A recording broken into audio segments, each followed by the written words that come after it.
Hello, everybody. This is Mavericks coming to you with another Head-to-Head-9 review.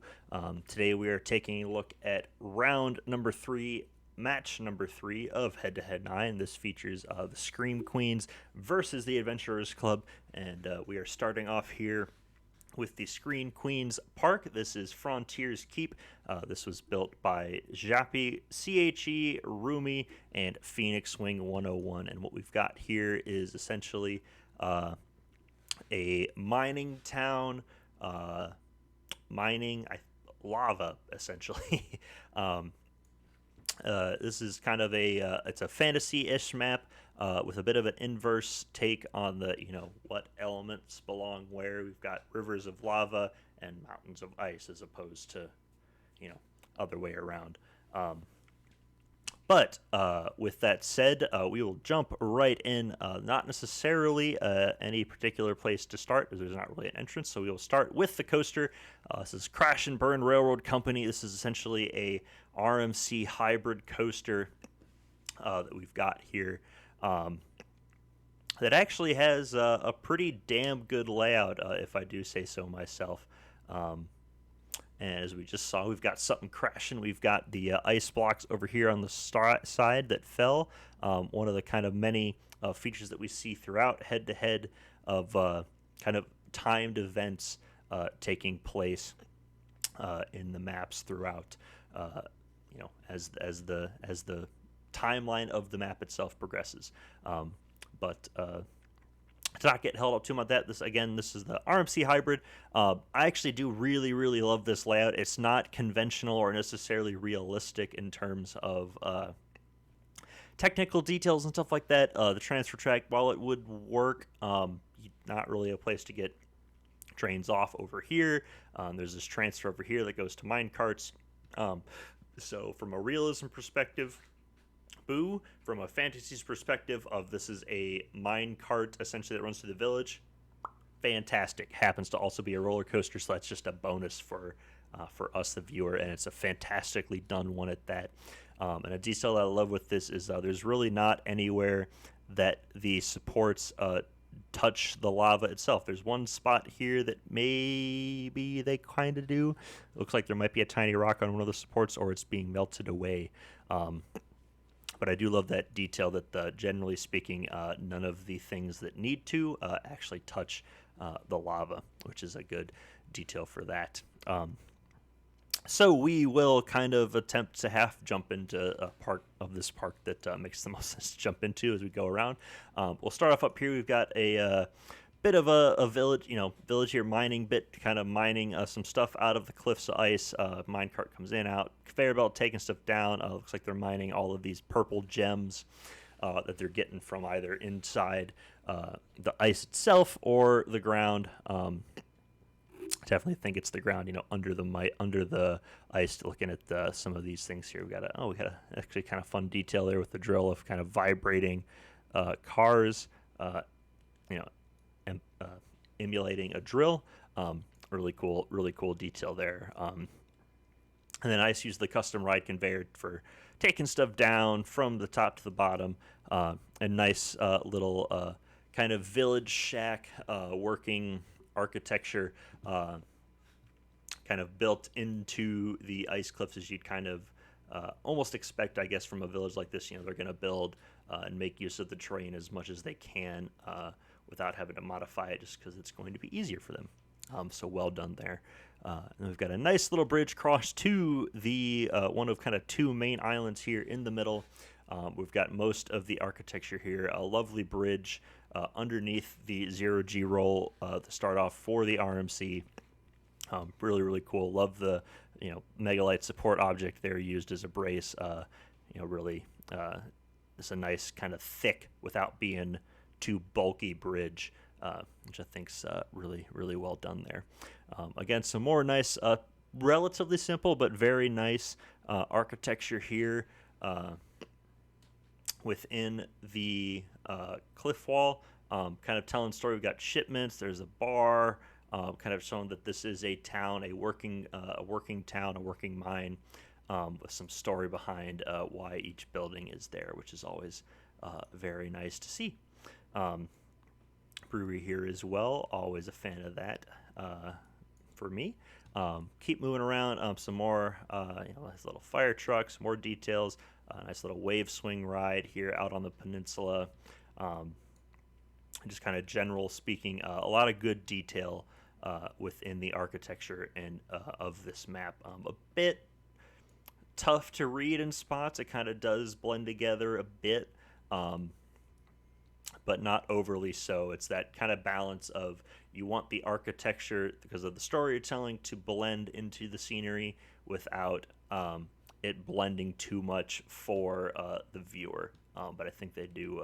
So I think they're skirting a little bit fine on that line here, but not too overly so. So we'll jump over here to this little island that's got the transfer track with the mine carts for the RMC. It's really cool. A little crane swing ride. We saw this in round 1 in Drowned. Another take on the crane swing using a crane for a throw ride. So nice little take there. We'll assume it's not stolen, even though we're on round 3. Everybody's got original ideas. And then I also do love the funicular here, how it works with the cars staying actually level. A nice custom ride vehicle there, and hacked well to keep them working the way that a funicular should. I think that's definitely a highlight of the map for me, is the cleverness of that hack and that ride. It's very subtle, but executed really, really well. So then we'll move over to the kind of second main island here. Not much more different from the first one, other than we've got the Packing Corp refinery, a little mini Steel Wild Mouse ride, kind of popping in and out of the buildings here around the ride, or around the island. Nice little supporting ride, using a ride type that's not often used in the Steel Wild Mouse, and making it work relatively effectively, I'd say. A bit hard to follow without clicking on it. Just not really, where is it going to pop in, where is it going to pop out? But adds a nice surprise for the in-game peeps. So I can't fault that too much. It's a pretty nice little ride. And then finally, we've got this island over here, which has the Steam Sled Joyride, a fun little kind of bobsled type ride that goes down the ice cliffs. Actually doesn't use really any track, as essentially it's a you got lifted up to the top of the hill, and now you're bobsledding down au naturel. There's a bit of track here that's really just kind of meant as an extension of the ice chute, but it's a really nicely done ride in the landscaping of the ice itself around these little villages and houses, and just really it's really clever ride. I love the use of the mine car at the front with the sleighs at the back, using some vehicle editor hacking tricks to get that look. But overall, it is very, very nice, a very fun supporting ride to the park. So that is generally a tour of Frontiers Keep. Again, this is the Scream Queens, Jappy, CHE, Rumi, and Phoenix Wing 101. And they went up against the Adventurers Club, who came out with really one of the first kind of wow parks of the season. This is Stardust Circuit. This was made by Hubaru, Irritant, In-Cities, and Sensual Ethiopian Police. And if the palette wasn't jarring enough for you compared to Frontiers Keep, you've definitely seen this before, and maybe need to look at it a bit, maybe try that again. But no, this is a very, very ambitious map, executed really well. As you said, the banner at the bottom said, "Please choose your racer." So you've got a total of I think 12 or so racers you can choose from down here, 14, maybe 15. But we've got here a essentially Formula One style race in space. This is a circuit in the sky, it's kind of cyberpunk style race circuit around and through this city and everything. It's a functioning race, not completely 100% random. There's only so much you can do about that with the game, as far as which car comes in which position. Um, but the race itself is really cool to watch. Everything go around. It functions properly. Everybody's just fighting for position. It's a really cool race, kind of almost Mario Kart esque in a couple spots with the split in the circuit, and then we've got the jump drop here. But overall, it's just a really really cool concept for a map. With a lot to look at. So we'll do just that. So as they've completed their race, their one lap race, everybody heads back into the pits around this. The only bad thing about this map is it's built high off the ground, so every time I rotate, the camera angle gets messed up. But really nice grandstand here with the dancing, moving peeps, a couple camera flashes and stuff in there. Really great grandstand for this type of event. Really lovely, really well done there. Some great details on the backside of it too. You got parking garage below, some cool cars on pedestals. Peeps taking pictures, kind of what you expect from a race weekend type of event. So definitely wonderful there, and well done to that. And I would say the next thing to really kind of take a look at, it's kind of hard to ignore at this point, is all of the unique flashing signs that this park has. There's some custom objects made for this park specifically that essentially are signs that will flash through a couple different colors on the palette that is selected, and they're used super well here to get these nice kind of wave effects on the signs with the pixel art. We've got this one here with the kind of jellyfish, nice mural here, another kind of mural held up in the middle there. There's a couple other ones if we flip angles. We've also got these kind of digital screens up and down this building here that are just super cool. It's one of those things where it's a one-off object. You're only going to get this specific effect out of it. But that's part of what happens at Head-to-Head, is that you get these really cool objects to be used that just create a really cool effect, something anybody, if you practice or know what you're doing, you can do in the game and create something for it like this. And it's just super cool to see what can be done.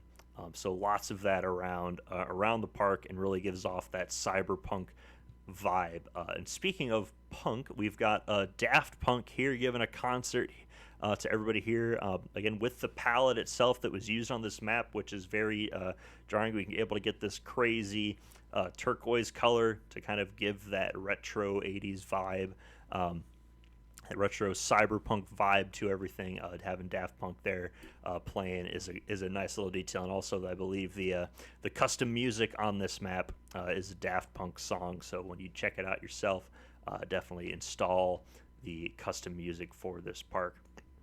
But looking around at some of the other details and things we've got going on here, I mean, this park is essentially, like I said, it's a raceway through a city. So we've got all the way from the slums kind of down here in this not so great looking area. We've got this super neat high-rise apartment, or high-rise, I guess, aquarium maybe, because we got jellyfish in there. Big buildings. There's a casino. There's a dance club. There's some other questionable seedy activity, I believe, going on in different places throughout the map. Lots of decent list of stuff to click on, kind of figure out, what all is going on with everything, and then obviously, not know where all it leads to, because it all goes black at the bottom. Got Hacker Town there. Great. And then the main ride in the park is not Face, it is Discovery. Honestly, this is one of my least favorite coasters of the contest so far, primarily I think because it's really hard to follow and kind of figure out where it's going and what it's doing, and if it's sort of meant to be a coaster that doesn't abide by gravity, or it does. It's a bit all over the place for me, at least from a viewer standpoint here. It certainly doesn't, it's not like it doesn't fit. It certainly fits in with the vibe of, something like a ring racer at the Nürburgring. where you've got a coaster at the track that's there for beyond just race weekend. Um, so I can't fault the inclusion of it. Just maybe not particularly my cup of tea, or at the very least, I think it definitely gets overshadowed by the rest of the items on the map, or the rest of the things to look at on the map here. Um, but that, yeah, I mean, there's plenty to look at here. Lots of different buildings. It's a bit jarring. I think this is definitely a risk with going to the palette like this. That it's a bit can be a bit much on the eyes, um, and a bit tough to look at on the micro detail side. The macro is fantastic. It's a really cool map. Obviously, it's accomplished what I think it set out to do, um, and did it very well. So everything I'm saying here is just these minor nitpicks on personal preference. But once again, this is Stardust Circuit, built by the Adventurers Club, built by Hubaru, Irtant, In-Cities, and Central Ethiopian Police. And between this match of the Adventurers Club and the Screen Queens, the Adventurers Club won handily with a score of 57-9. So we've finally started seeing a couple blowouts here in this head-to-head after a very, very tight first round. But again, both these parks super high quality, super cool. I think obviously just with the striking palette and the wow factor that the Adventurers Club had here, that's something you got to play for in head-to-head, is the getting that kind of shock reaction vote sometimes. And I definitely think they had that on top of a very good park as a whole, and that extra initial shock factor, I think, is definitely what put most people over the edge in favor of this park. But so that's going to do it for our round 3 reviews. We'll be back very shortly, hopefully with reviews for round 4 parks. But until then, thank you guys very much for watching. Again, my name is Mavericks, doing reviews for all the head-to-head parks, and hopefully maybe things else. I don't know. We'll see what happens with my schedule. But again, thank you guys very much for watching, and we will see you in the next one. Take easy. Bye.